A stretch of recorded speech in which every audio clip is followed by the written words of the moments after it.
Egunon, eta beste zer baino lehen eskerrik asko gaurkoan ona haizearen orrazira hurbildu izanagatik. Gaur, Lauaxetaren fusilamenduaren 87. urteurren honetan, eta haizearen orrazia bezalako leku emblematiko batean, egin dugu hitzordua Euskal Herria Bilduk, Euskal Herria askatasun haizea lemapean, datorren azaroaren 22an egingo duen manifestazio nazionala aurkezteko, eta halaber aurkezteko ordura bitarte eta gaurdanik abian jarriko dugun kanpaina komunikatiboa. 2025 honetan, esan nahi bereziko 3 urteurren 3 efemeride beteko dira. Hain justu, 50 urte beteko dira, batetik Txiki eta Otaegiren fusilamendutik, bestetik Frankoren heriotzetik, eta 3. Gaur egun hor nunbait Abu Dhabin edo exiliatuta dagoen Juan Carlos lehenengoaren koroatze hartatik. Urteurren hirukoitz hau, efemeride hirukoitz hau, kontestu ezin bereziago batean emango da. Batetik, eta nazioarteaz ari garela, esan Trumpen agintaldi berriak, haize berria eman diola, bulkada berria eman diola internazional erreakzionarioari, eta haren agenda antidemokratiko, involuzionista eta askatasun eta eskubideen urratzaileari. Eta horrekin, nabarmen areagotu dela, nabarmen areagotzen ari direla, bestela ere, nahikoa nabarmenak ziren ezinegona, kezka eta beldurra. Bestetik, eta begira da Euskal Herria oinpean duten estatu bietan jarrita, esan, bai Espainiako estatuan, bai Frantziako estatuan ere, indartzen ari dela bloke erreakzionario hori, eta baita nazioarteko haize horien laguntzaz, nonbait luzegabe estatu bien gobernuetara iritsi daitezkelako ustea ere. Bien bitartean eta Euskal Herrira etorrita, esan Euskal Herriaren nazio aitortzaren eta estatus politikoaren gaineko eztabaida zabalik dagoela Euskal Herria zatitua dagoen 3 lurralde administratiboetan, eta beraz Euskal Herriaren lurralde eremu guztian. Areago, Hego Euskal Herriaren kasuan, esan, balizko akordio berri batean, estatus politiko berri baten gaineko akordio batera, deituak leudekeen indar politiko guztiak ere bat datozela esaterakoan balizko akordio bat saiatzeko unea honako hau dela. Bada, testuinguru horretan, esan bezala, manifestazio nazionala egingo dugu, azaroaren 22an Bilbon. Kasillan hasi eta udaletxean bukatzeko. Euskal Herria askatasun haizea lelopean. Eta halaber, esan bezala, kanpaina komunikatibo oso bat jorratuko dugu. Gaurko egunean abiatzen deguna. Zein helbururekin egingo dugu hori? Zein helbururi erantzun nahi die azaroaren 22ko manifestazio nazional horrek? Bada, 3 helburu ditugu honekin guztiarekin. Lehen helburua, bai kanpainarekin, bai manifestazio nazionalarekin, beste behin ere aldarrikatuko dugu Euskal Herriaren nazio izaera eta Euskal Herriaren burujabetza. Esan bezala, Espainiako estatuaren lurralde ereduaren gaineko eztabaida, eta beraz, Hego Euskal Herriaren estatus politikoaren gaineko eztabaida zabalik dagoen honetan, Euskal Herria 7 herrialdez osaturiko nazioa dela, eta nazio den aldetik bere etorkizuna libre eta demokratikoki erabakitzeko eskubidea zor zaiola aldarrikatuko dugu. Halaber, aldarrikatuko dugu abagune politiko, ekonomiko eta sozial ezin korapilatsuago honetan Euskal Herritarrok albait burujabetza handiena erdietsi edo eskuratu behar dugula. Batetik, herri gisa parez pare ditugun erronka kolosalei arrakastaz aurre egin ahal izateko, eta bestetik, eta oro har, eraiki ahal izateko nazio proiektu bat langile eta herri sektoreen aterpe izango dena nazio proiektu bat justua, demokratikoa eta berdinzalea. Bigarren helburua, kanpaina honekin eta azaroaren 22ko manifestazio nazionalarekin zera esan nahi dugu. 50 urte geroago, frankismoak lotuta eta ondo lotuta utzi zuen hori askatzeko premia eta aukera dagoela. Baita, horretarako, txikik eta otaegik sustatu zuten askatasuna izea auspotzen jarraitu beharra dagoela ere. Espainiako trantsizio demokratikoa deituriko hori transakzio hutsa izan zen. Ez zen apurketa demokratikorik izan. 78ko erregimenak bere egin zituen eta horren bestez mantendu egin zituen frankismoaren oinarriak edo zutabe nagusiak. Espainiaren batasuna, monarkia, kapitalismoa, ustelkeria eta frankisten impunitatea. Bezperako frankistak biharamuneko betiko demokratak bilakatu ziren, eta horren bestez frankismoak gotortuta iraun zuen estatuko aparatu ezberdinetan, estatu sakona deitzen dugun horretan. Josu Muguruza eta Santi Brouarden eta beste hainbaten eta hainbaten erailketek garbi erakutsi zuten bezala.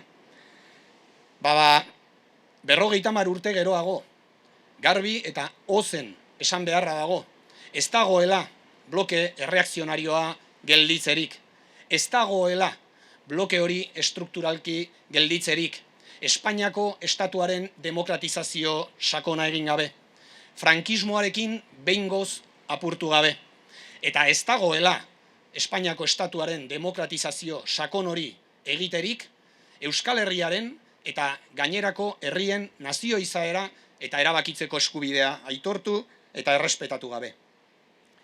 Bestalde, hori ere garbi utzi nahi dugu, herri hau ona iritsi baldin bada, herri honek askatasunaren ateak parez pare zabalik baldin baditu, da duela 50 urte, dozenaka, milaka herritarrek konpromiso hori hartu zutelako, frankismoari aurre egin ziotelako, eta frankismorik beltzenean ikastolak, helduen alfabetatze eskolak, langile kooperatibak, langile borrokak, eta oro har nazio bulkada oso bat martxan jarri zutelako. Guztiarekin, 50 urte geroago, zera esan nahi dugu. Erronkak gutxi asko orduko bera izaten segitzen duela. Batetik, frankismoak lotuta eta ondo lotuta utzi zuen hori askatzea. 78ko erregimena behingoz gainditu eta gure herriaren eskubide nazionalak eskuratzea. Eta bestetik, gutxi asko orduko hartan txiki eta otaegiren belaunaldi ura martxan jartzeko gauza izan zenaren moduko bulkada nazional berri bat abiatzea. Eta hirugarren eta azken helburua, kanpaina eta manifestazio honekin Espainiar faxismoaren euskal biktima guztiak omendu nahi ditugu. Herri honen erresistentzia eta borroka antifaxista omendu nahi dugu. Eta beste behin ere, herri honen eta gure konpromiso antifaxista berretsi nahi dugu. Hala kanpainak, nola manifestazioak omenaldia egin nahi diete. Hasteko eta behin, estatu kolpe faxistaren eta osteko errepresio frankistaren 17.000-tik gora biktimei. Omenaldia egin nahi diete Sasetari, Lauaxetari. Omenaldia egin nahi diete Txiki, Otaegi eta Frapeko hirukide horiei. Martxoaren 3ko langile sarraskituei, Germán Rodríguezi, amnistiaren hasteko hildakoei, Josu, Xanti eta estatu terrorismoaren biktima guztiei. Hemen, duela 50 urte, esan bezala, milaka lagunek erabaki zuten herri hau etzela desagertuko. Heriotzera zigortutako herri hau bizkar gaineratu eta altxa egingo zutela, eta hala egin zuten. Horregatik guk, esan bezala, gorazarre egin nahi diogu konpromiso horri, gorazarre egin nahi diogu lan eta borroka horri guztiari. Eta azkenik, kanpaina hau eta manifestazio hau berrespen nazional eta berrespen antifaxistako ekintza masibo bat ere izan nahi du. Duela 50 urte, herri hau erresistentzia antifaxistako foku bat izan zen. Bada, 50 urte geroago, herri hau beste behin ere abanguardia antifaxista izango da. Herri honek beste behin ere tinko eutxiko dio demokraziari, berdintasunari, askatasunari. Tinko eutxiko dio utopiaren banderari, askapen nazional eta sozialari, libre eta berdinen errepublika bati. Azken batean, mundu justu eta hobe baten eraikuntzaren aldeko esperantza eta borrokari. Ez dago, hori da zabaldu nahi dugun mezua, eta beste behin argi adieraziko dugun mezua. Ez dago, ez da egon eta ez dago askatasunaren haizearen nazioa geldituko duenik. Herri hau gai izan zen frankismoari aurre egiteko. Herri hau gai izan da egungoa eta oraingoa baino egoera askoz ere makurragoei aurre egiteko. Eta ez egin zalantzarik, herri hau gai izango da Le Pen, Meloni, Trump, Abascal eta enparauen internazional erreakzionarioari zein herri gisa ditugun erronka kolosal horiei guztiei aurre egiteko. Atzo, gaur eta beti Euskal Herria antifaxista. Atzo, gaur eta beti Euskal Herria askatasuna izea. Bueno, decía que os hemos citado, nos hemos dado cita en un día tan especial como el 87 aniversario del fusilamiento de Lauaxeta y en un sitio tan emblemático como este Peine del Viento de Donostia para presentar la manifestación nacional que EH Bildu va a llevar a cabo el próximo 22 de noviembre en Bilbo y para presentar asimismo la campaña que desde el día de hoy, desde este acto y hasta esa manifestación nacional vamos a desarrollar. Decir que en este 2025 se va a conmemorar un triple aniversario, una triple efeméride. Efemérides bien elocuentes y significativas. Y es que en este 2025 se cumplen 50 años tanto del fusilamiento de Txiki Otaegi como de la muerte, en la cama, hay que recordar, de Franco y de la coronación de Juan Carlos I, el rey emérito, ese que en estos momentos está poco menos que exiliado en Abu Dhabi. Pues bien, al hilo de esta efeméride, decir que se va a producir o va a tener lugar en un contexto político muy especial, muy significativo. En primer lugar, y mirando a la situación internacional, decir que la llegada de Trump a la presidencia de los Estados Unidos, que este segundo mandato de Trump está dando un nuevo brío, una fuerza considerable a la internacional reaccionaria y a su agenda antidemocrática, involucionista y negadora de derechos y libertades, y que con ello está contribuyendo a exacerbar esa sensación de desazón, de desasosiego, de miedo, que de por sí ya era considerable en amplias capas populares.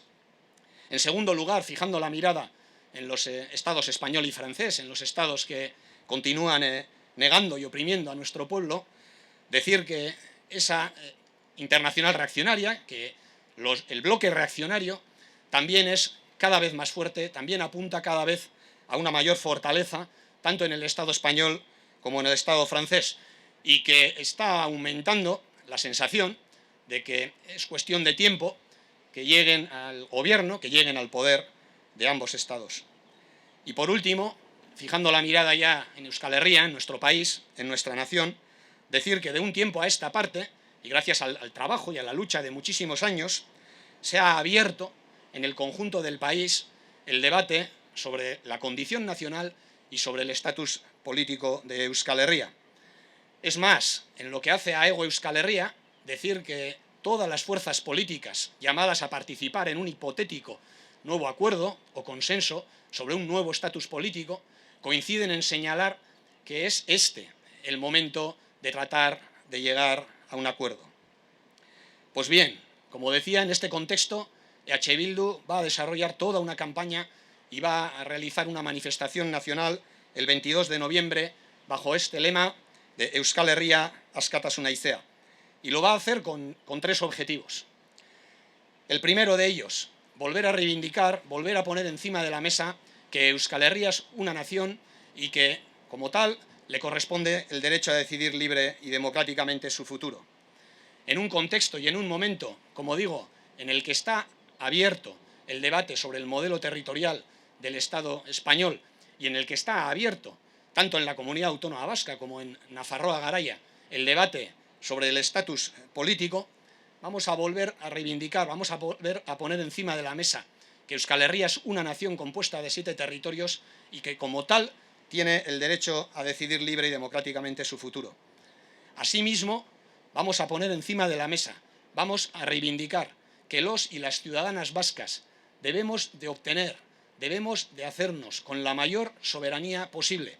Por un lado, para poder enfrentar con éxito los enormes retos que tenemos como pueblo. Y en segundo lugar, y también para poder construir un proyecto nacional que sea refugio de los sectores trabajadores y populares, que sea refugio de las mayorías sociales del país.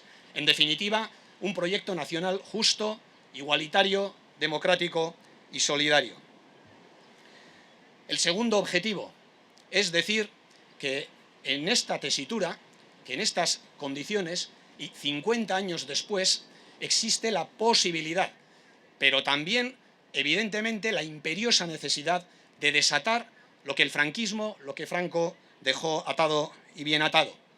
Y vamos a poner encima de la mesa también que para ello hay que seguir alimentando, hay que seguir impulsando el viento de libertad que de alguna manera representan Txiki y Otaegi. La transición española, la llamada transición democrática española, no fue tal cosa. Fue una transacción. No hubo ruptura democrática. El régimen del 78 hizo suyos los pilares del franquismo y los mantuvo. La unidad de España, la monarquía, el capitalismo, la corrupción estructural y la impunidad del franquismo. Con todo, los franquistas de la víspera se levantaron demócratas de toda la vida al día siguiente. Y el franquismo se mantuvo agazapado en los diferentes aparatos del Estado, tal y como demostraron, entre otros, los asesinatos de Santi Brouard, Youssouf Muguruza y tantos otros. Pues bien, 50 años después, queremos volver a recordar y a decir que no es posible parar al bloque reaccionario, no al menos de manera estructural, sin abordar y afrontar una democratización en profundidad del Estado español. Y queremos volver a reivindicar y a decir alto y claro que no es posible tal democratización en profundidad del Estado si no es mediante el reconocimiento de su carácter plurinacional y mediante el reconocimiento, por tanto, del carácter nacional y de los derechos nacionales del pueblo vasco y del resto de pueblos del Estado. Por otro lado, si este pueblo ha llegado hasta aquí, y esto lo tenemos muy claro, ha sido gracias al compromiso de miles y miles de personas, gracias al compromiso de todas aquellas personas que hace 50 años decidieron que este país, que este pueblo no iba a desaparecer, gracias al compromiso de todas esas personas que decidieron echarse a la espalda a este pueblo que estaba sentenciado a muerte y levantarlo con su esfuerzo y sacrificio. Gracias a todas esas personas que en pleno franquismo, en mitad de una de las dictaduras más longevas y más sanguinarias de Europa, pusieron en marcha las Ikastolas, la coordinadora de alfabetización de adultos, las cooperativas, las luchas obreras, en definitiva, todo un impulso nacional que es el que ha permitido que este pueblo llegue hasta aquí. Pues bien, decimos que 50 años después el reto prácticamente continúa siendo el mismo. Por un lado, desatar aquello que Franco dejó atado y bien atado, superar de una vez por todas el régimen del 78 y alcanzar y obtener nuestra libertad y nuestra soberanía. Y en segundo lugar, y en gran medida para ello poner en marcha un nuevo impulso nacional, un impulso parecido, similar al que aquella generación de hace 50 años fue capaz de poner en marcha. Y el tercer y último objetivo que buscamos con esta campaña y con esta manifestación es rendir un homenaje nacional a todas las víctimas vascas del fascismo español. Es glosar la resistencia y la lucha antifascista de este pueblo. Y es volver a reafirmarnos en nuestro compromiso antifascista. La campaña y la manifestación pretenden ser un homenaje a las 17.000 víctimas del golpe de Estado fascista y de la posterior represión franquista. Pretenden ser un homenaje a Saseta, a Lauaxeta, a Txiki, a Otaegi, a los 3 miembros del FRAP, últimos fusilados por ese régimen fascista. Pretende ser un homenaje también a Santi Brouard, a Josu Muguruza, a todas las víctimas del terrorismo de Estado. Un homenaje a las víctimas del 3 de marzo en Gasteiz, a Germán Rodríguez, a los muertos en la Semana Pro Amnistía y a un largo etcétera.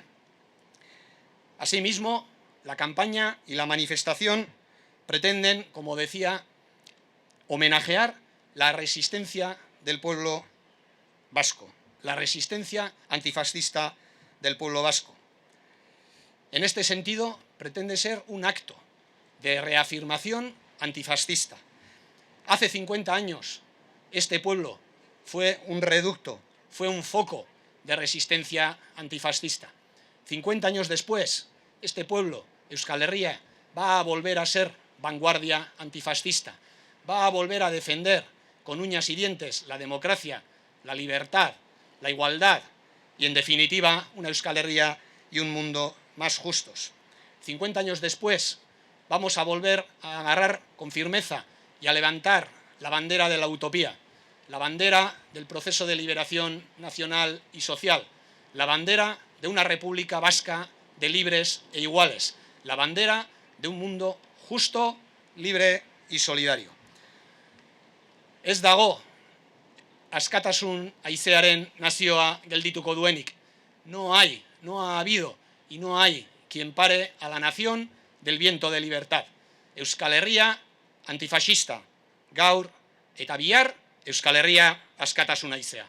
Eskerrik asko. Bueno, eta guain argazki aterako dugu.